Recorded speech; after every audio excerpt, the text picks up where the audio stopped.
नाजरीन, इस एपिसोड के आगाज में हम देखेंगे कि तरबियतगाह से भागने के बाद लुकास, सोफिया और पोइना जंगल में एक जगह पर मौजूद होते हैं और लुकास गुस्से से कहता है, मेरा बहता हुआ खून गवाह है। उस्मान, इसके बच्चे, वो सब सोफिया, जब तक वो इस सरजमीन से दफा नहीं हो जाते मैं नहीं मरूंगा। मैं तुम्हें कसम देता हूँ मैं नहीं मरूंगा। तो सोफिया कहती है, ये उस्मान की तरफ से हम पे लगने वाला आखिरी जख्म था लुकास, दोबारा कभी नहीं होगा। और फिर लुकास की नजर पोइना पर पड़ती है। पोइना जो कि अपने खंजर के जरिए गुस्से से दरख्त पर छेद कर रही होती है। उसे इस तरह गुस्से में देखकर सोफिया पोइना के पास आती है। पोइना कहती, मैं बहुत करीब थी, मैं करीब पहुंच चुकी थी, बस कत्ल करने ही वाली थी, उस्मान को भी और बाला को भी। और फिर सोफिया से कहती, क्यों खाला क्यों? तो सोफिया पोइना के हाथ से खंजर पकड़ लेती है और कहती है, पोइना मेरी प्यारी चिड़िया, मैंने क्या कहा? तुम्हारे लिए, तुम्हारी जिंदगी के लिए। और फिर उसकी तलवार भी उसकी म्यान में वापस डाल देती है और कहती है, उन्होंने तुम्हारा चेहरा नहीं देखा है ना? तो पोइना कहती, हाँ नहीं देखा, मैंने उस्मान को मारा खाला, अगर एक तीर भी और लगा पाती वो मर जाता। तो सोफिया पोइना को सीने से लगाते हुए कहती है, तुम ये करोगी, तुम इनके बहुत करीब जाकर इन्हें मार दोगी। और फिर कहती है, वक्त आ गया है, हमारा खेल शुरू होता है। जबकि इधर काय कबीले में हम देखते हैं कि उस्मान साहब और बाकी साहब अपने कबीले वापस पहुंचते हैं तो कबीले के लोग उन्हें खुश आमदीद करते हैं और कहते हैं, कबीले में खुश आमदीद हजूर, कबीले में खुश आमदीद। उस्मान साहब और बाकी साहब अपने अपने घोड़ों से नीचे उतरते हैं और सब आगे बढ़ते हैं। इस दौरान गाजी और आयशा भागते हुए उस्मान साहब के पास आते हैं। आयशा कहती, उस्मान साहब आप जख्मी हैं, क्या आपके जख्म को ज्यादा तकलीफ है? तो उस्मान साहब हंसते हुए कहते, मैं ठीक हूँ, फिक्र ना करो।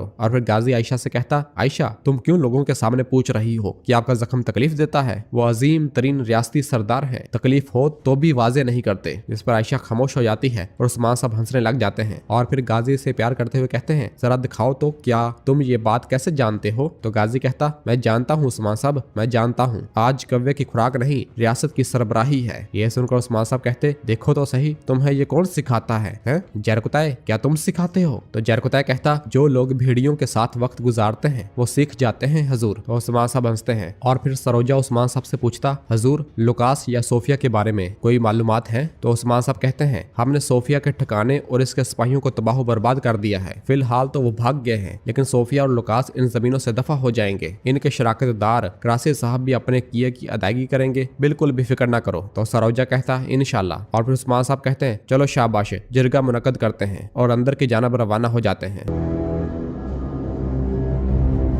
दूसरी जानब करासी साहब अपनी नशिस्त पर बैठा होता है और कायनुमाज इजाजत लेकर कमरे के अंदर दाखिल होता है और उनके पास आकर कहता है, हजूर आप अपने शक में दुरुस्त थे हजूर, बेगम खातून ने अपने साथी के जरिए उस्मान साहब को खबर भेजी है। यह सुनकर करासी खुश होता है और खड़ा होता है और कहता है, तो शुरू से ही गद्दारी तुम कर रही हो? हाँ बेगम खातून, अगर मैं भी करासी साहब हूँ तो ये तुम्हारे तक नहीं रखूंगा। और गुस्से से मेज को उठा फेंकता है। और फिर कायनुमाज कहता, क्या हम बेगम खातून के साथी को मार डालें इससे पहले कि वो उस्मान साहब के पास खबर ले जाए हजूर? तो करासी कहता, नहीं नहीं, ना तो इसकी साथी ना बेगम खातून को नुकसान पहुंचाएंगे। वो सोचेंगे कि मैं नहीं जानता, मैं बेगम की बदौलत उस्मान के लिए ऐसा जाल बिछाऊंगा कि। दूसरी जानब जंगल में पोइना, लुकास और सोफिया अपने घोड़ों को लेकर आगे बढ़ रहे होते हैं। पोइना अपना घोड़ा लेकर आगे जा रही होती है जबकि लुकास और सोफिया पीछे होते हैं। लुकास सोफिया से पूछता, तुम इसे इस हालत में कैसे लाई हो? तो सोफिया कहती, मैंने तुमसे कहा था कि मुझे कम ना समझो लुकास। तो लुकास उसे रोकते हुए कहता, लेकिन कैसे, जब तुमने इसे अगवा किया था वो अपने घर वालों को याद करने जितनी बड़ी थी ना? तो सोफिया कहती, वो एक बच्ची थी, बच्चे सबसे ज्यादा कहानियों को पसंद करते हैं और कहानियां झूठ से ताबीर होती हैं। अफंदी यानीस,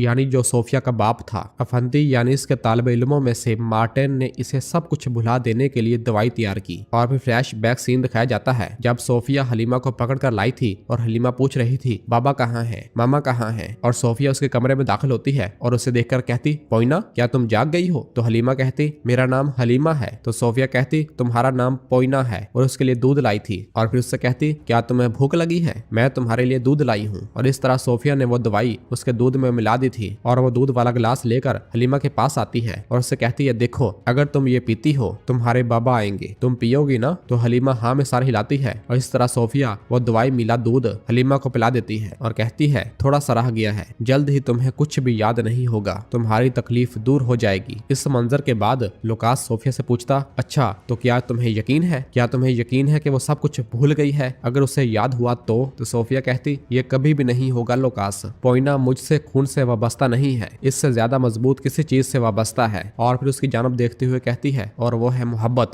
यह सुनकर लुकास हंसता है और कहता, मोहब्बत? तुम और मोहब्बत? तो सोफिया कहती, हाँ मैं और मोहब्बत। और फिर लुकास पूछता, फिर क्या करोगी सोफिया? जब हर शय खत्म हो जाएगी तो तुम क्या करोगी? क्या तुम इसे नहीं मारोगी? तो सोफिया कहती है, उस्मान ने मुझसे मेरा मुस्तकबिल छीन लिया लुकास। इसने अफंदी यानीस के नस्ब को तबाह कर दिया, लेकिन पोइना के जरिए मैं अफंदी यानीस की तालीमात को जिंदा रखूंगी।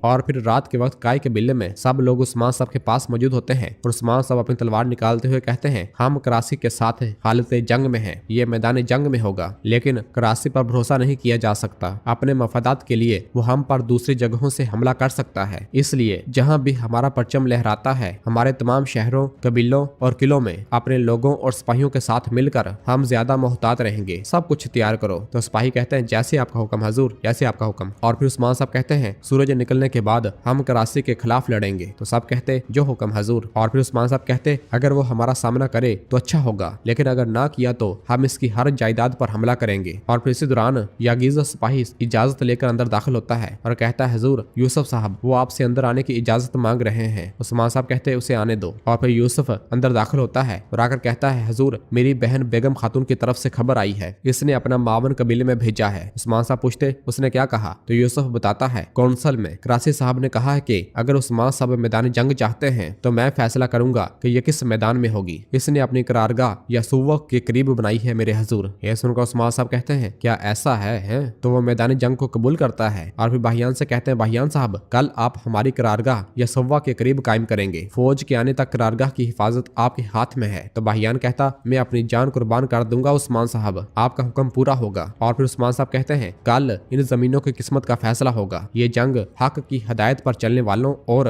उनके दरमियान होगी जो रास्ता भटक जाते हैं। और फिर दूसरी जानब हम देखते हैं कि लुकास कराची साहब के महल पहुंच चुका होता है और उसके पास आता है। और फिर बेगम की जानब देखते हुए कहता, आखिरकार आपको सही रास्ता मिल गया बेगम खातून। तो बेगम कहती है, जिन्होंने मुझे सही रास्ता दिखाया उनका शुक्रिया। और फिर कराची कहता है, तुम जानते हो बेगम खातून ना सिर्फ मेरे दीवान में दाखिल हुई, ये जल्द ही मेरी खातून भी बन जाएंगी। तो लुकास कहता, मैं जानता हूँ कराची साहब, ये बहुत खूब है। फिर मैं तुम्हें शादी का तोहफा दूंगा। जब जंग में तुम लड़ोगे मैं अपनी पूरी ताकत के साथ तुम्हारे पीछे होऊंगा। यह सुनकर कराची कहता, मेरी ताकत उस्मान को तबाह करने के लिए काफी है, लेकिन मैं तुम्हें इंतकाम लेने का मौका भी दूंगा। तो लुकास कहता, मैं तुम्हारे जंगी मंसूबे सुनने के लिए बेताब हूँ कराची साहब। तो कराची कहता, आओ लुकास। और उसे लेकर मेज की जानब आता है और मेज पर रखे नक्शे के जरिए उसे मंसूबा साजी बताता है और कहता है, मैंने ऐसा मंसूबा बनाया है कि उस्मान के मैदान जंग में पहुंचने से पहले ही मैं उन पर हमला कर दूंगा। यह सब सुनकर बेगम खातून बहुत परेशान हो रही होती है। और फिर लुकास पूछता, कैसे? तो कराची नक्शे के जरिए बताता है कि उस्मान अपना जंगी पड़ाव यसव्वो के करीब कायम करेगा। मैं इस पर पहाड़ी से मंजीक के गोलों से हमला करूंगा। मैं इसके सिपाहियों और सामान को मैदान जंग तक पहुंचने से पहले ही तबाह कर दूंगा, यानी जंग के दिन उस्मान कमजोर और बेबस होगा। यह सुनकर लुकास कहता, यह तो बहुत अच्छा है, उस्मान तुमसे मुकाबला करने की कीमत अदा करेगा कराची साहब। जबकि ये सुनकर बेगम खातून बहुत ज्यादा परेशान हो रही होती है। और फिर कराची बेगम को देखकर कहता, बेगम खातून आप थकी हुई लग रही हैं, अगर आप चाहें तो थोड़ा आराम कर सकती हैं। तो बेगम कहती, मैं पिछली चंद रातों से ठीक से नहीं सोई, मुझे भी लगता है कि आराम बेहतर है, आपकी इजाजत से। कराची कहता, आप जा सकती हैं। और बेगम खातून वहां से रवाना हो जाती है और जैसे ही कमरे से बाहर निकलती है तो कराची कहता, जाओ तुम जासूस,